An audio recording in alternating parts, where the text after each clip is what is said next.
Guys, ada kabar terbaru yang luar biasa dan harus kalian lihat. Karena ini lagi ramai dan lagi hot, ya guys. Jadi, tanpa panjang lebar, yuk kita simak dulu videonya.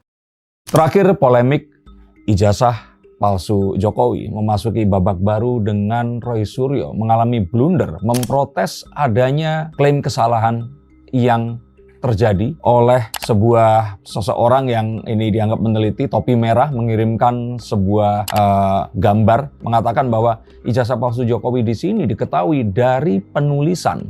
Di belakangnya itu kan ada pola Gajah Mada, ada satu atau beberapa tulisan yang keliru di beberapa tempat. Tulisannya bukan Gajah Mada, melainkan Gadhats Adam. Apakah ini akan menjadi blunder karena buktikan Roy Suryo tidak mengetahui satu cara untuk mencegah pemalsuan dokumen saat diverifikasi dengan deliberate text variation atau security microtext variant, atau dikenal juga dengan trap text atau teks jebakan, error text security, atau intentional misspelling protection. Mari kita bahas. Dan menurut kalian akan sakit apa Roy Suryo nanti? Tulis di bawah sini. Polemik ijazah palsu Jokowi yang nggak selesai sampai hari ini, dimana kemarin baru ribut lagi, kayaknya itu mulainya di X ya, si Gadhats Adam itu. Bukan di Rakyat Bersuara, tapi tidak ada yang sadar. Terus kemudian ada yang mengirimkan, dan saya curiga bisa jadi ini sebenarnya adalah kubu lawan yang mengirimkan, tapi dimakan umpannya oleh kubu Roy Suryo. Setelah ramai ini lagi, dan memang pada akhirnya Roy Suryo sempat meyakini bahwasanya itu error text itu justru menjadi sebuah dugaan kepalsuan di ijazah Pak Jokowi, tapi ternyata semua ijazah palsu justru ada teks seperti itu untuk menjaga sekuritas agar tidak mudah dipalsukan begitu. Lantas menurut Mas Denny sendiri, apakah ini memang sudah Roy Suryo ini udah nggak punya statement apa-apa lagi yang untuk dibahas, sudah kehabisan teman yang bahkan sampai hari ini Dr. Tifa bertahan karena kasihan, bisa jadi, atau seperti apa? Apapun itu, Roy Suryo akan masuk tahanan. Itu yang saya lihat. Dan ini akan terjadi. Sudah pasti akan terjadi. Kalau dibilang tidak ada hal yang lain, terakhir memang mereka ini kan berusaha untuk menghentikan kasus ini, tapi dengan syarat tanpa meminta maaf. Yang mana itu tidak mungkin karena esensi dari permasalahan kasus ini bukanlah asli atau tidaknya, tapi menimbulkan kegaduhan dan penuduhan yang mengakibatkan nama baik yang terus kemudian dicemarkan di sini.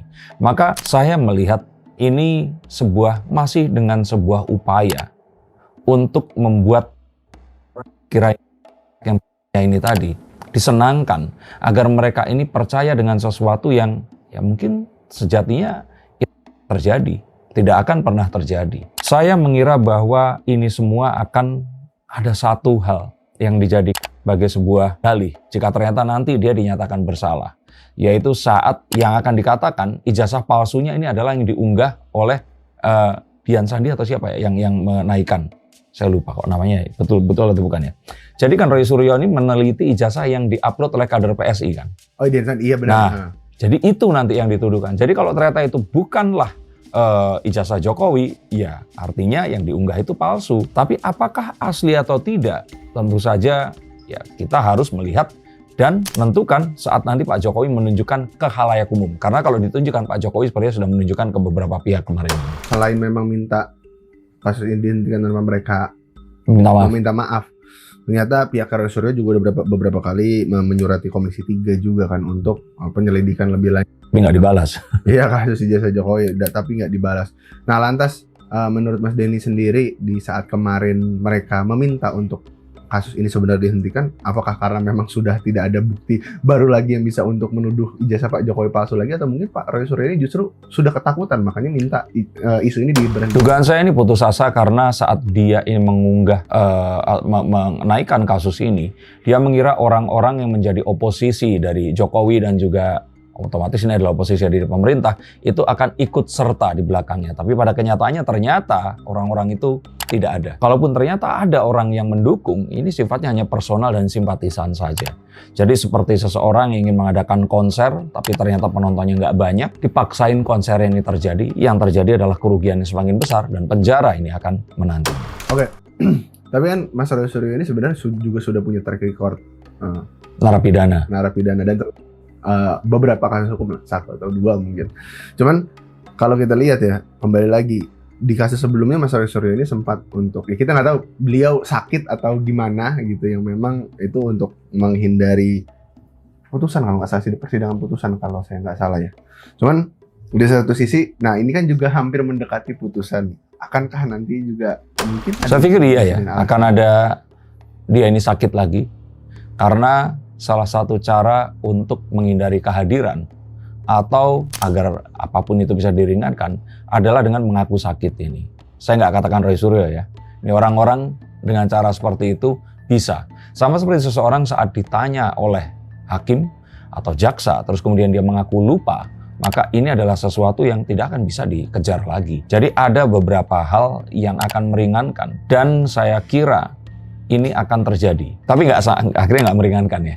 Oh, tapi akhirnya nggak meringankan. Sepertinya upaya untuk itu ada. Tapi upaya untuk, ya anggaplah gini, kalau misalkan memang kubu Roy Suryo ini mau meminta maaf untuk RJ juga ya, maksudnya dan tidak dengan cara seperti itu, maksudnya dia datang ke ke Solo dan juga meminta maaf, akankah RJ tetap dilakukan gitu? Seandainya seperti itu. Nggak akan terjadi. RJ hanya untuk respon dan melihat serangannya sekarang semakin ngawur ini, saya sih melihatnya ini tidak akan terjadi dan paling tidak Roy Suryo ini akan masuk bui. Kalau Dr. Tifa, kita akan lihat nanti. Walaupun saya tetap melihat masuk buinya ini kayak masuk bui seperti yang sebelumnya. Dari ditetapkan atau divonisnya berapa tahun, itu nggak akan dijalani penuh. Dan ini sejatinya adalah sebuah shock terapi. Tetapi bui ini jelas menanti. Nah ini juga kasus jasa palsu sebenarnya seperti yang kita tahu ya, ini juga salah satu isu yang menarik perhatian masyarakat lah ya.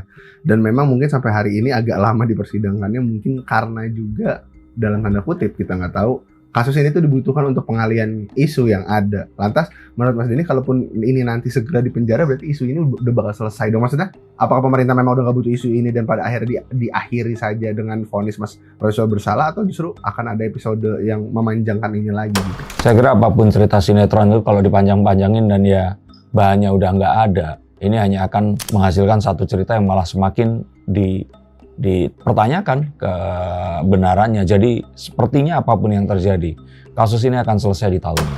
Ini kan juga maksudnya dari kasus ijazah palsu Jokowi ya, masih banyak juga pertanyaan daripada netizen sebenarnya kayak, tapi ini di persidangan Pak Jokowi belum pernah hadir dan membawa ijazah aslinya. Kayaknya mungkin itu momen yang sebenarnya Mas. Seperti yang sudah saya katakan kemarin itu, bahwa ijazah asli ini akan dipresent atau ditunjukkan saat vonis itu akan dibacakan. Dan ini hanya akan ditunjukkan di depan pengadilan. Kalaupun diperiksa, ya diperiksa untuk orang yang akhirnya kehilangan kebebasannya itu tadi. Dan ini sesuatu yang akan pasti mengagetkan dan membuat beberapa orang tidak, ya nggak semua orang akan setuju, tetapi inilah dimana hukum itu akan ditegakkan. Kemarin saya lihat Pak Peter Gonta itu mengatakan bahwa kalau ini ternyata ijazahnya terbukti benar, berarti Pak Jokowi membiarkan selama ini kasus ini terjadi. Ini sesuatu pikiran yang saya kira Om Peter ini sesat. Karena kalaupun ternyata Pak Jokowi menunjukkan, tetap butuh sebuah pengesahan dari pengadilan untuk memastikan bahwa ini sah asli. Dan ini semua hanya akan terjadi jika proses peradilannya ini berjalan dengan lancar. Jadi menunjukkan ijazah itu tidak terus kemudian mengakhiri konflik ini tadi meskipun benar. Ini hanya akan jadi sebuah tuduhan yang lain lagi yang akan semakin liar. Dan terkadang memang jalan yang benar itu bukan jalan yang paling nyaman dan jalan paling singkat. Tetapi mungkin ini yang harus kita lakukan, kita tempuh agar semuanya terbukti dan sah adanya. Gimana guys tentang video yang sudah kita lihat bersama? Jika kalian punya pendapat, jika kalian punya saran, silahkan tulis di kolom komentar. Sekian, wassalamualaikum warahmatullahi wabarakatuh.